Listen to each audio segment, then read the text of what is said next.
routières et que les autres ministres qui sont venus vous accompagner, de même que vos collaborateurs.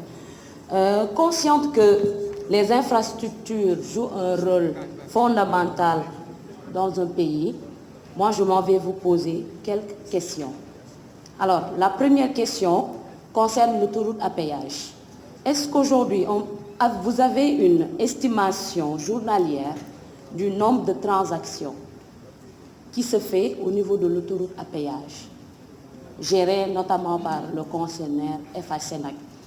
Deuxième question, c'est est-ce que vous avez accès à ces données journalières-là? Parce que ça permettra aux Sénégalais de connaître quelles sont les retombées et qu'est-ce que la population y gagne. Beneen bi mooy, j'annonce que le collectif des usagers de l'autoroute à péage va faire une étude sur les impacts de l'autoroute de manière générale. Parce qu'on a dépassé maintenant le stade de critiquer pour critiquer.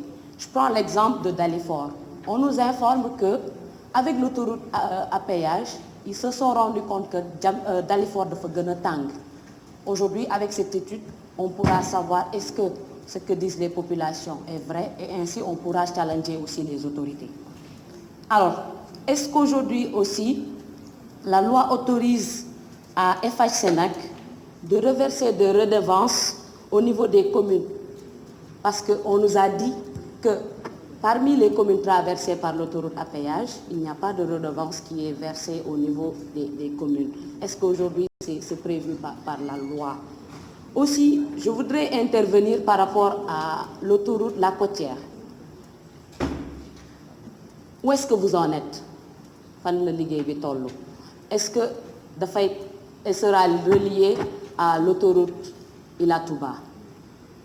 Aussi, on nous a parlé des impacts négatifs dans l'autoroute La Côtière, tels que la pollution de l'air par les poussières et les gaz d'échappement, la pollution et la dégradation des cours d'eau et des eaux souterraines, l'accroissement des accidents, etc. Est-ce qu'aujourd'hui vous avez pensé à des mesures coercitives pour que si ces situations se présentent, qu'on puisse les atténuer? Monsieur le ministre, est-ce que vous pensez corriger l'autoroute, l'échangeur Patte-d'Oie qui constitue un goulot d'étranglement pour les automobilistes, pour ainsi désengorger la bretelle Cambérène? Parce que beaucoup d'automobilistes souffrent sur cette voie. Et dernière interrogation, c'est par rapport au directeur de Dakar Dem Dikk. Monsieur, et concernant la ligne numéro 5, le bus 5, ligne 5 qui passe par Guédiawaye, etc. Ligne boobu liñ ci seetlu mooy elle passe par des zones de forte démographie, notamment Parcelles, Guédiawaye, Grand Médine. Tout le temps on voit que ne buy romb dafay dépasser les populations. Est-ce que tey jotul ngeen yokk le nombre de bus, réduire aussi le temps, parce que ay 45 minutes lay jàll, et pour la population qui les prend souvent est une population modeste. Donc c'est une invite que nous faisons à votre endroit, parce que yéen a wax fast track.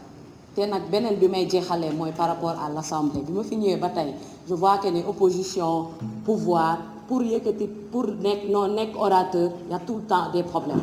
Est-ce que tey jotul avec le service de communication qu'on réfléchisse à des stratégies pour digitaliser cet élément-là et que... Merci. Vraiment, merci beaucoup.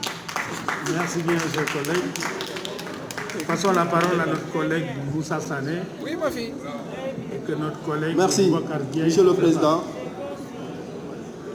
Oui, ma fille. Allez.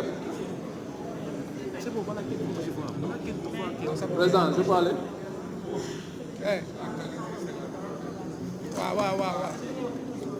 C'est bon. Merci, Monsieur le Président.